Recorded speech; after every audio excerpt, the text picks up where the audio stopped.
Buenos días.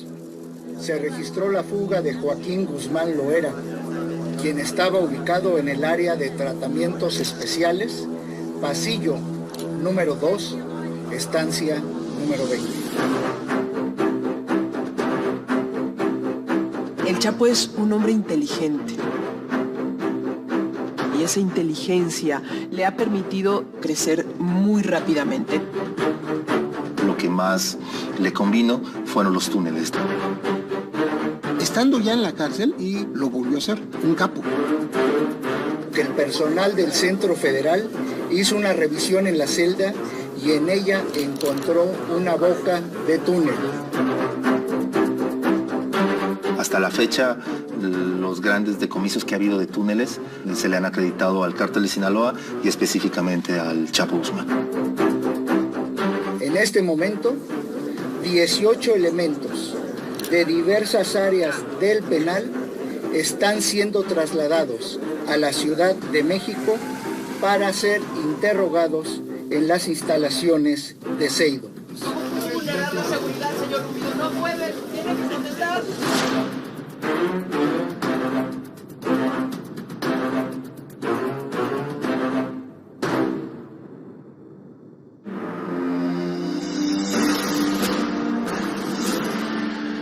¿Quién es Joaquín Guzmán Loera, alias el Chapo? Bueno, es un hombre que nace en el ombligo del narcotráfico, ¿no? En Badiraguato, en Sinaloa.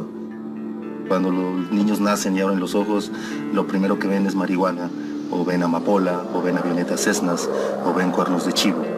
En ese mundo es donde nace el Chapo Guzmán, un hombre que empieza a vender quesos, naranjas y pan, y de pronto un día, bueno, pues termina convirtiéndose en el hombre más buscado.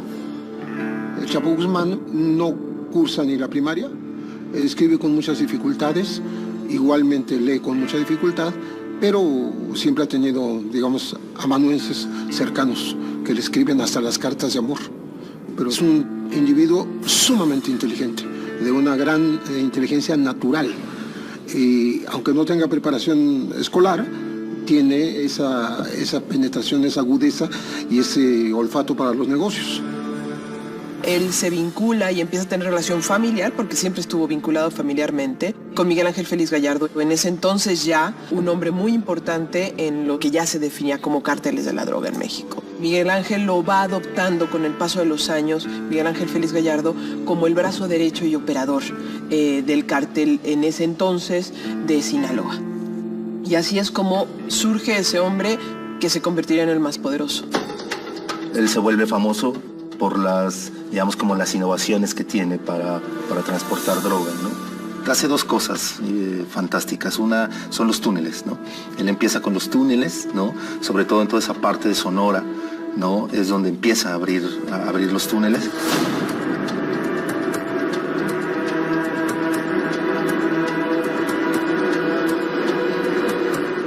Pero la otra que se le ingenió fue en latas de chiles, ¿no? En latas de chiles empieza también a transportar, digo, sobre todo la cocaína, que es lo que en ese momento da dinero, ¿no? Antes de que lo detuvieran al Chapo el año pasado, una de las casas que decomisaron había pepinos, pero eran pepinos falsos. Entonces parecían pepinos, ¿no? Solamente se les abría y metían la droga. ¿Cómo empezó la enemistad con los Arellano? Hay una historia que se cuenta y que de ahí parten. Es el Rayo López, un amigo del Chapo, llegó a una fiesta de los Arellano. Llegó, quería entrar, no lo dejaron, se peleó afuera, salió Ramón Arellano Félix, le disparó, o sea, lo mata, y el Chapo nunca le perdonó eso a los Arellano, ¿no? Porque el Rayo era como su hermano, y es cuando empieza la guerra básicamente entre el Chapo y los Arellano.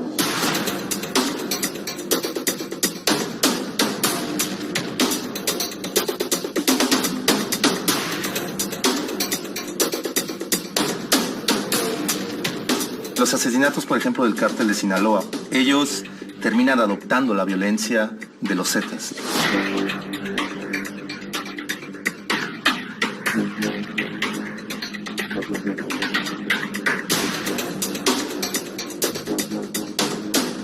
Los Zetas, cuando surgen, ellos nos dicen que la violencia es infinita, ¿no?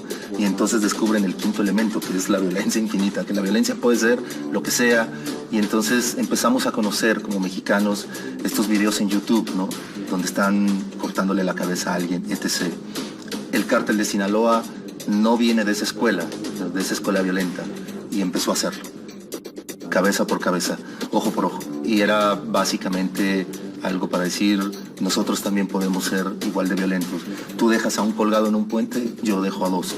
Siempre estuvo bien armado, siempre estuvo bien protegido antes de ser detenido y después, pero es capaz de crear y construir para combatir a sus enemigos los Zetas una organización paramilitar a la misma altura y superior a los Zetas mismos para que no pudieran ser un peligro para su familia, para su grupo y para su organización.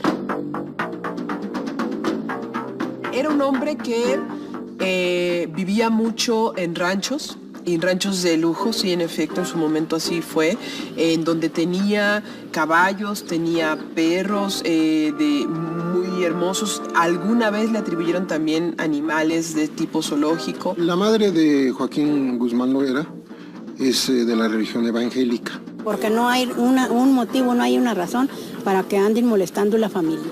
Una persona muy sencilla, pues como él era, ¿no? Y que rezaba con unas amigas ahí a la intemperie. Cuando las vio el Chapo dijo, no sé si le habla de tú o de usted, oiga mamá, pues ¿usted qué hace aquí? No, estamos rezando, pero no tenemos dónde. Entonces mandó a construir un templo.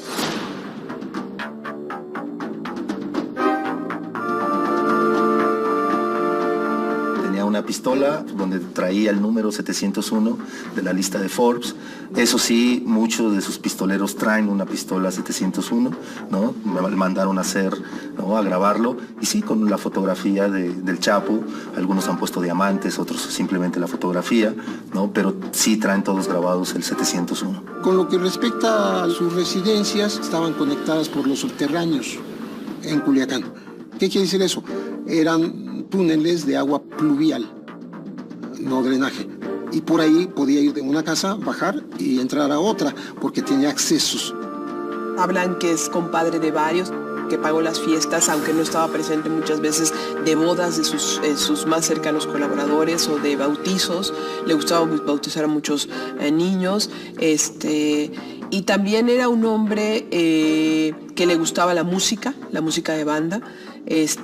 Hablan mucho de que el patrón o el señor pagaba por horas la banda. Pero se habla evidentemente que las fiestas donde quedaba el Chapo había de muchas mujeres, aunque yo llegué a hablar con alguien que lo conoció muy bien, y él me decía que al Chapo lo que le gustaba era llevarle serenatas a las mujeres, ¿no? Agarraba, contrataba el grupo y se ponían a caminar horas por la sierra hasta que llegaban al pueblito, daba la serenata a la chica y se iban. En algún momento, en algún decomiso de un laboratorio en donde supuestamente había estado el Chapo Guzmán ahí, pero terminó huyendo, se encontraron catálogos de mujeres, ¿no? Que eran mujeres colombianas, ¿no? Y que se pedían por catálogo, y entonces llegaban, ¿no? a los ranchos del Chapo. El Chapo sí tenía una frustración, sobre todo en los tenis, ¿no? Le encantaba ir por tenis, ¿no? Sobre todo de una marca en especial, y siempre me decían que iba a los malls de Los Ángeles, ¿no? Sobre el Chapo Guzmán se han tejido muchas leyendas, ¿no? Una de ellas, por ejemplo, la más contada por muchísima gente, incluso un pariente mío jura haberlo visto, estar comiendo en un restaurante de allá de Sinaloa o del Distrito Federal o de Guadalajara, y que llegan varias camionetas, entra el Chapo, que es inconfundible, y le quitan los celulares, los móviles a todos los comensales, y les dicen que con calma no va a pasar nada, comen, incluso se da el lujo de pagar la comida de todos, y les devuelve sus celulares y se van. Una parte sustancial del Chapo es que ayudaba a la gente, eso es real. Pagaba universidades, medicamentos, hospitales, daba trabajo. Lo estamos apoyando porque es muy buen señor, para nosotros muy buena persona. Él es el que ayuda al pueblo, el gobierno se debe de encargar de a secuestradores, no a gente que nos ayuda. Y en este caso en particular, en Sinaloa, le agradecen iglesias, le agradecen hospitales, le agradecen calles, ¿no? Al igual que otros narcotraficantes. Entonces, por eso es el amor y por eso es la identificación con la gente, ¿no? Construyó escuelas, le prestó a gente las avionetas para que llevaran a los chicos al hospital, llegó a pavimentar algunas calles, construyó iglesias, ¿no? Llevó agua potable, en Reyes hacía fiestas. Todo eso, evidentemente, el pobre te lo va a terminar agradeciendo. Y así es como también, de alguna manera, fue tendiendo su red de protección, ¿no? Por si llegaban autoridades, que casi todas las tenía compradas, pero a la que no tenía comprada, bueno, pues la gente terminaba avisando que iba alguien y entonces el Chapo se podía movilizar, ¿no?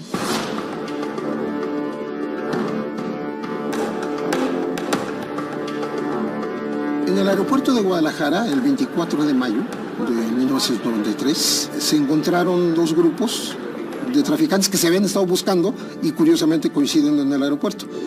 Llegaron al aeropuerto los Arellano Félix, el Chapo Guzmán y el cardenal Juan Jesús Posadas Ocampo. ¿Qué pasó ahí? La versión oficial es que muere el cardenal en un fuego cruzado.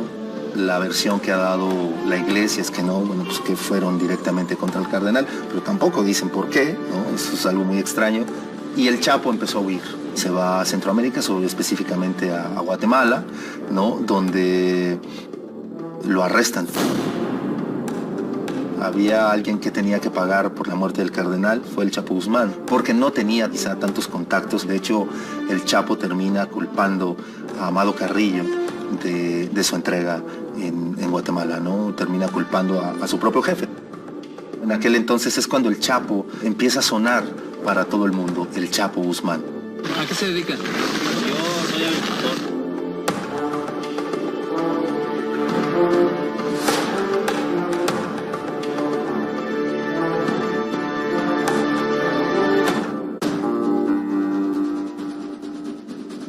Menos de 3 semanas después de la muerte del cardenal Juan Jesús Posadas Ocampo, Joaquín Guzmán Loera es atrapado en la frontera México-Guatemala.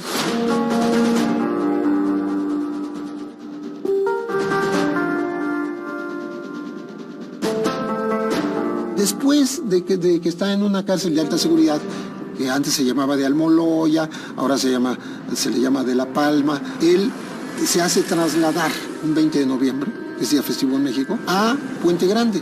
Después de 6 años y medio de mantenerse en prisión, fue conociendo la prisión, fue entendiendo cómo funcionaba, fueron adelgazándose las formas de control. De cuando él llegó, que empezó a como terminaron, tanto en Almoloya como en Puente Grande, hay una distancia enorme.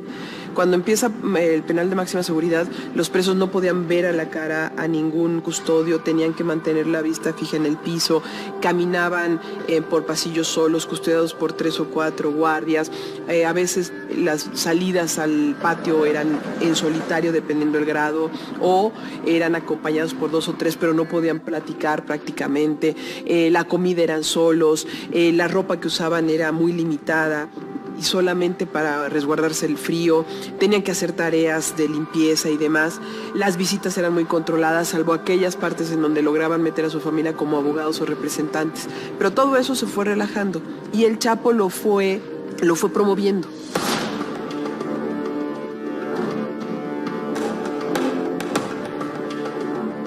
Él controlaba dentro la cárcel. Él decía quién tendría que ser castigado, quién no. Y empezó a hacer fiestas, muchísimas fiestas. Llegaba gente de los prostíbulos de Guadalajara, llegaban muchas prostitutas, pedía comida también de los grandes restaurantes de Guadalajara. Desde que llega se apodera de la vigilancia, tiene un harem, porque él contrata a mujeres que le gustan, les da falsamente empleo de cocineras, trabajadoras sociales o de limpieza o enfermeras para tenerlas junto a él, ¿no? Entonces, él es dueño de la cárcel. Dentro de Puente Grande tuvo a la gran amante, ¿no? Que fue Zulema. Esta chica famosa que, bueno, ella fue por una cuestión de drogas, estaba ahí adentro, el Chapo le escribió cartas, ¿no? Son muy famosas esas cartas. Zulema terminó siendo asesinada ya fuera de la cárcel, se le puso una Z en el cuerpo, se dice que fueron los Zetas, aunque bueno, también hay otra versión que no, o sea, simplemente la Z le pusieron un poco para tapar la versión, las verdaderas razones, que tuvo que ver algo con que ella se dedicaba al robo de trailers junto con su hermano. ¿Logró tener el control? Sí.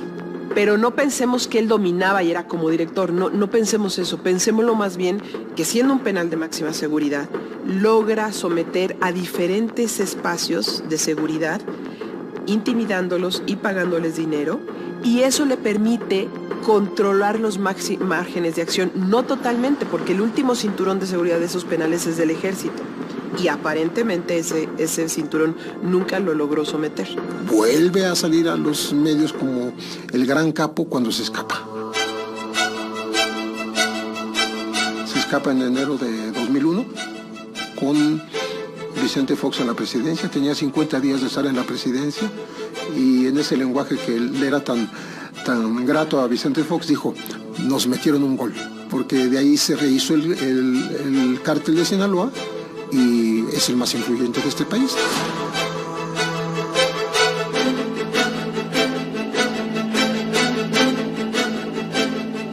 La fuga se da porque ya se venía un operativo de control del penal. Extrañamente, el general Macedo de la Concha me dijo: nos tardaron 9 horas en avisar de la fuga, lo que significó un tiempo suficiente y perfecto para no dejar ningún rastro y hacer imposible ubicar cualquier punto de manera inmediata.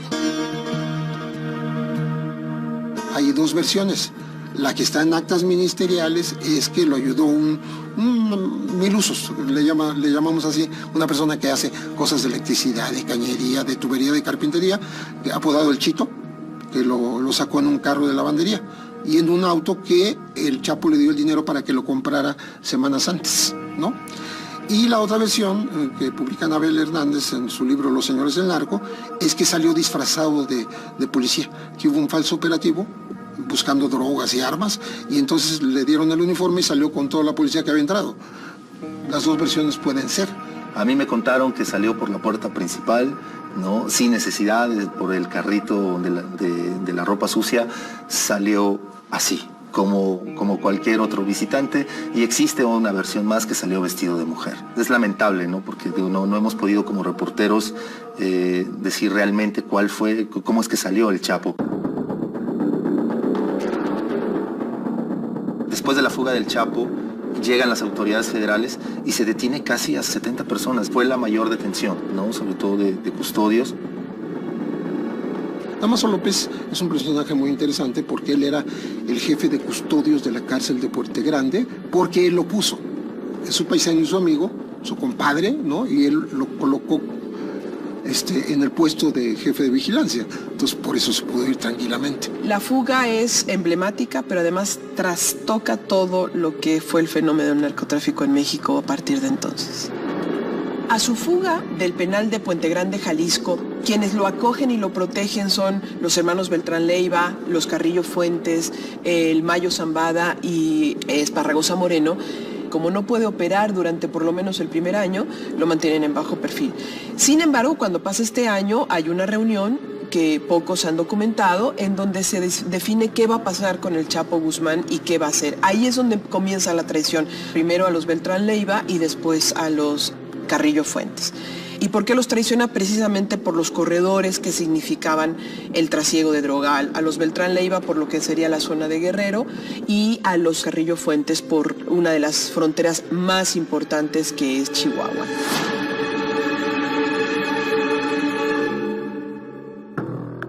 El cártel de Sinaloa creció. Yo creo que ha tenido su mayor crecimiento en estos 12 años por esa protección, ¿no? Por esa protección gubernamental. Por eso es que se volvió nuestra transnacional más famosa, porque ellos podían hacer lo que fuera. O sea, toda la droga a México llegó al aeropuerto internacional de la Ciudad de México sin ningún problema, ¿no? Y de aquí iba hacia Estados Unidos. Entonces se hizo un gran negocio. Por eso el cártel de Sinaloa de pronto aparecía en Atlanta, aparece en Chicago, empezó a aparecer en Argentina, empezó a aparecer en todo el mundo.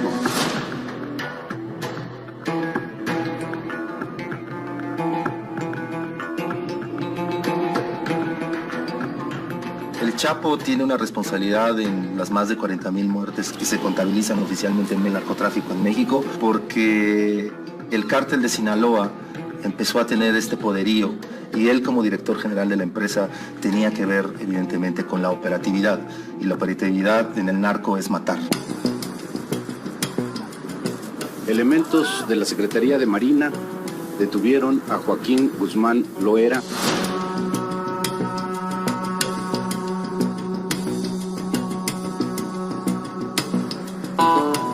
Lo capturan, según la versión oficial, en unos condominios clase medieros ahí de Mazatlán, del puerto de Mazatlán. En días previos estuvieron capturando a gente muy cercana al Chapo y cruzaron todos los teléfonos habidos y por haber. Y dieron con su teléfono, el teléfono de su esposa, parece que jugó un papel importante, de Emma, y ella estaba con él, y sus 2 gemelitas, y una nana, y una cocinera, y un solo guardaespaldas. Afirman personeros de la DEA que ellos estuvieron en esta captura. ¿Por qué se da su captura? Yo, en lo personal, a partir de hablar con diferentes personajes, fue una detección fortuita que llevó a una entrega pactada. En todas estas entregas de capos, de grandes capos, siempre hay un pacto atrás para lograr el equilibrio y lograr la tranquilidad. Y es muy probable que Guzmán Loera siguiera operando como gran jefe desde la cárcel.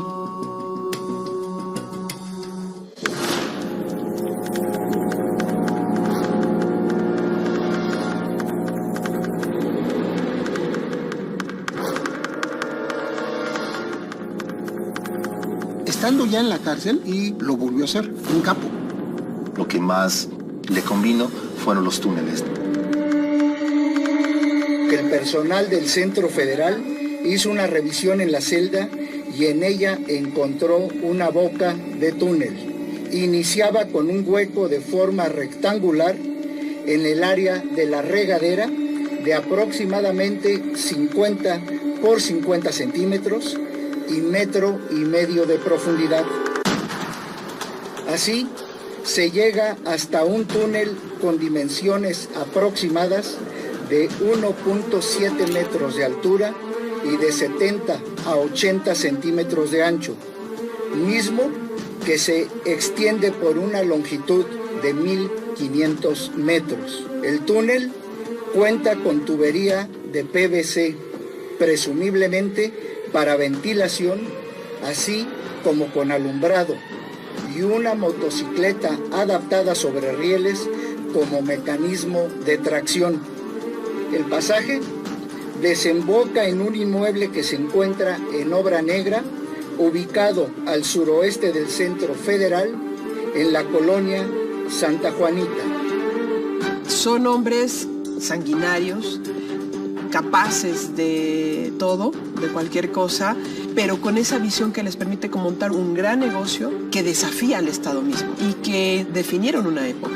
Joaquín Guzmán adquiere una fama por sí mismo, pero quien lo eleva a categoría de mito es el propio gobierno, porque le atribuye cuanta tráfico o balacera existen. Y por supuesto, a partir de que se va de la prisión, pues se vuelve un hombre sumamente legendario.